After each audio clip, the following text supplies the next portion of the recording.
এই ভর্তা খাবেন তো প্রেমে পড়বেন, একবার খেলে মুখে স্বাদ লেগে থাকবে জিন্দেগি ভর। খবরদার, দুর্বল পেটের মানুষ দূরে থাকুন। আজ বানাচ্ছি ইন্টারনেটের সবচেয়ে শক্তিশালী ভাইরাল ভর্তা। ভুলে যান সাধারণ ধনেপাতা ভর্তা, বিলাতি পাতার এই সিক্রেট রেসিপি দিয়ে এক প্লেট ভাত নিমেষেই গায়েব। এই ভর্তার গ্রানে অর্ধেক পেট এমনি ভরে যায়।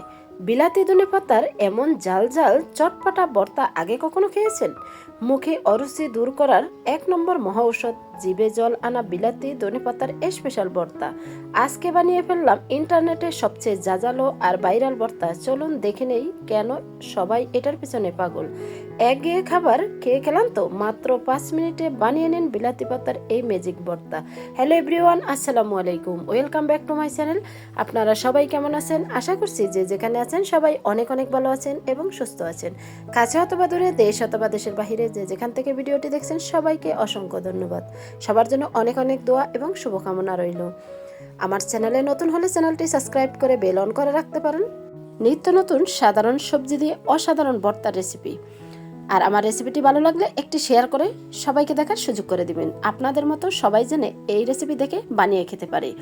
তাই চলুন দেখে নেওয়া যাক আজকে সাধারণ বিলাতি ধনেপাতা দিয়ে অসাধারণ ভর্তা। শেষে 2টি জিনিস অ্যাড করেছি, তার জন্য এর স্বাদ বেড়ে গেছে এক ধাপে 10 গুণ। তো আজকে আমি এখানে 150 টাকার বিলাতি ধনিয়া পাতা নিয়েছি, কারণ ভর্তাটা একটু পরিমাণে বেশি বানাবো, তার জন্য ধনিয়া পাতার পরিমাণটাও বেশি নিয়েছি। ধনিয়া পাতাগুলো বেছে কেটে ধুয়ে পরিষ্কার করে প্লেটে নিয়েছি। এখন চলে আসলাম সরাসরি কিচেনে। প্যান বসিয়ে দিয়ে দিছি ধনিয়া পাতাগুলো, তারপর অ্যাড করে দিছি স্বাদ মতো লবণ। লবণ দিয়ে একটু নেড়ে ছেড়ে নিছি, তারপর ঢাকা দিয়ে রেখে দিব বেশ কিছুক্ষণ, কারণ এই পাতাগুলো সিদ্ধ হতে একটু সময় লাগে তার জন্য। তো এখন ঢাকা দিয়ে রেখে দিলাম। এর ফাঁকে আমি অফ ক্যামেরায় কিছু পেঁয়াজ, রসুন, চিংড়ি মাছ কেটে নিয়েছি। তো এখন একটি প্লেটে সাজিয়ে নিয়েছি। এখানে বড় সাইজের 3টি পেঁয়াজ নিয়েছি, 3টি বড় সাইজের রসুন নিয়েছি, আর এখানে পরিমাণ মতো চিংড়ি মাছ নিয়েছি। তারপর নিয়েছি এখানে শুকনো মরিচ। প্লেটে সাজিয়ে নিয়ে আবারও চলে আসলাম কিচেনে। ঢাকনা তুলে এখন আবারও নেড়ে ছেড়ে নিচ্ছি। চুলার আঁচ এখন একদম বাড়িয়ে দিয়েছি যাতে পানি না থাকে। পানি থাকলে এই ভর্তাটা খেতে একদমই ভালো লাগবে না, তাই পানিটা যাতে শুকিয়ে যায় চুলার আঁচ বাড়িয়ে 2 থেকে 3 মিনিট নেড়ে ছেড়ে নিব। বন্ধুরা, সাধারণ ধনিয়া পাতা ভর্তা তো সবসময় খেয়েছেন। এই বিলাতি পাতার ধনিয়া যদি ভর্তা কখনো খেয়ে না থাকেন, আজকে রেসিপি দেখে বাসায় ট্রাই করুন। ছোট থেকে বড় সকলেই কিন্তু খুবই পছন্দ করবে, কারণ এই ভর্তাটা খেতে এতটাই লোভনীয়। তো ধনিয়া পাতাগুলো ভাজা হয়ে গেছে, এখন আমি একটা প্লেটে তুলে নিছি এক এক করে সবটুকু। তারপর এই প্যানে দিয়ে দিচ্ছি আবারও পরিমাণ মতো তেল।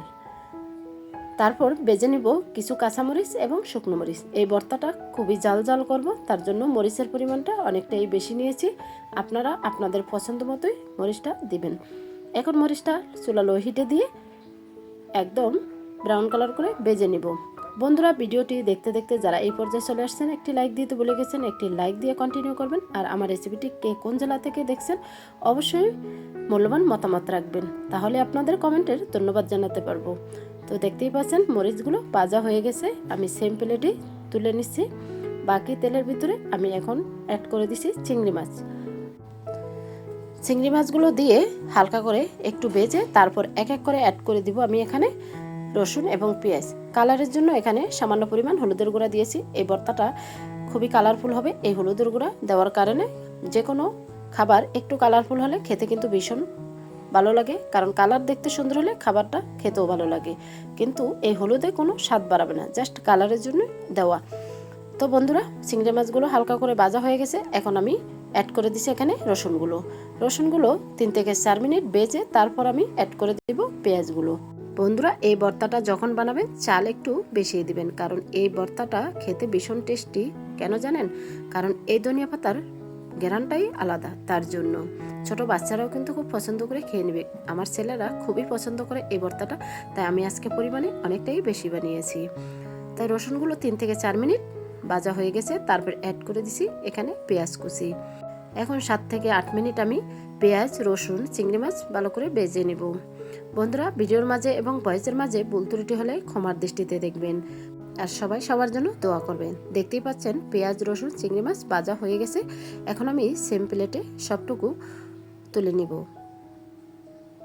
আর এই ভর্তা বানানোর শেষে অবশ্যই 2টি জিনিস অ্যাড করবেন, তাহলে এই ভর্তার স্বাদ এক ধাপেই 10 গুণ বেড়ে যাবে। সাথে সাথে মনে হবে যে আপনার ভাত নিয়ে বসে পড়ি। আর এই ভর্তাটা বানিয়ে আপনারা চিতই পিঠা অথবা জালিদার রুটি দিয়েও খেতে পারেন, খেতে এতটাই লোভনীয়। তো চলে আসলাম ভর্তা করার প্রসেসে। বাটনা নিয়েছি, বাটনাতে কাঁচামরিচ এবং শুকনো মরিচ, স্বাদ মতো লবণ দিয়ে নিচ্ছি। এখন ভালো করে বেটে নিব। আপনারা চাইলে এই ভর্তাটা শিলপাটাও বেটে নিতে পারেন, কিন্তু কখনো এই ভর্তা ব্লেন্ডারে করতে যাবে না, তাহলে এই স্বাদ কখনোই পাবেন না। এখন আমি বাটনাতে একটু সময় ধরে মরিচগুলো বেটে নিচ্ছি, বিচিগুলো আস্তই থাকবে। তো বাটা হয়ে গেছে, এখন আমি বেটে নিব ধনিয়া পাতাগুলো। এই ধনিয়া পাতাগুলো একটু সময় ধরে বেটে নেবেন, কারণ এই পাতাগুলো একটু খসখসে, তার জন্য। তো আমি সবটুকু ধনিয়া পাতা একদম মিহি করে বেটে নিচ্ছি।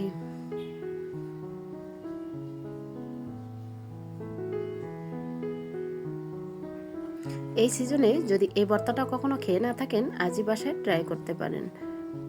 দেখতেই পাচ্ছেন বন্ধুরা, ধনিয়া পাতাগুলো আমার বাটা হয়ে গেছে। এখন আমি এক পাশ করে রেখে তারপর বেটে নিব চিংড়ি মাছ। তো সবটুকু চিংড়ি মাছ দিয়ে দিচ্ছি, একদম মিহি করে আমি বেটে নিব। যারা আমরা ভর্তা লাভার, ভর্তা খুবই পছন্দ করি, তাদের জিভে জল আসবে এই ভর্তা দেখে, কারণ এই ভর্তাটা এতটাই লোভনীয় এবং মজাদার। আর যখন এই ভর্তাটা বানিয়েছি, এর ফ্লেভারে পুরো বাসা কিন্তু মোমো করছে, কারণ বিলাতি ধনিয়া পাতার আলাদা একটা ফ্লেভার আছে, তার জন্যই। চিংড়ি মাছ বাটা হয়ে গেছে, তারপর আমি বেটে নিচ্ছি এখানে রসুন এবং পেঁয়াজ।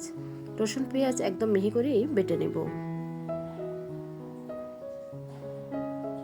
তো এক এক করে সবগুলো উপকরণ খুব সুন্দরভাবে বেটে নিয়েছি।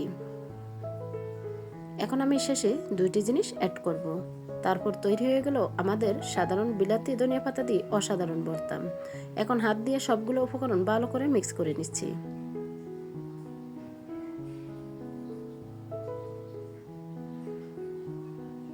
এখন এখানে আমি দিয়েছি মিডিয়াম সাইজের একটি পেঁয়াজ কুচি। তারপর দিয়ে দিচ্ছি এখানে 1 টেবিল চামচ সরিষা তেল। তেল এবং কাঁচা পেঁয়াজ ভালো করে একটু বেটে নিব। এই পেঁয়াজ এবং সরিষা তেলটা দেওয়ার কারণে এই ভর্তার স্বাদ কিন্তু বহুগুণে বেড়ে গেছে। আপনারা যদি কাঁচা পেঁয়াজ পছন্দ না করেন, তাহলে স্কিপ করতে পারেন। আমার ছেলে খুবই পছন্দ করে কাঁচা পেঁয়াজ, তার জন্য আমি ভর্তাতে অ্যাড করেছি। আর আজকের ভর্তার পরিমাণটা অনেকটাই বেশি করছি, কারণ আমার ছেলেরা ভীষণ পছন্দ করে এই ধনিয়া পাতার ভর্তাটা। তো আপনারাও বানিয়ে দেখতে পারেন। সব বাচ্চারাই কিন্তু এই ভর্তাটা খুব পছন্দ করে, কারণ এটার ফ্লেভার খুবই সুন্দর।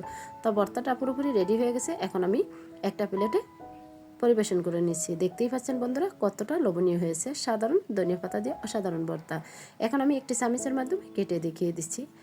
তো বন্ধুরা, আজকের মতো এখানেই বিদায় নিব। আবারও দেখা হবে আপনাদের সাথে নেক্সট কোনো রেসিপির সাথে। ততক্ষণে আপনারা সবাই অনেক অনেক ভালো থাকবেন এবং সুস্থ থাকবেন। নিজের খেয়াল রাখবেন, পরিবারের খেয়াল রাখবেন। সবাই সবার জন্য দোয়া করবেন। আসসালামু আলাইকুম, আল্লাহ হাফিজ।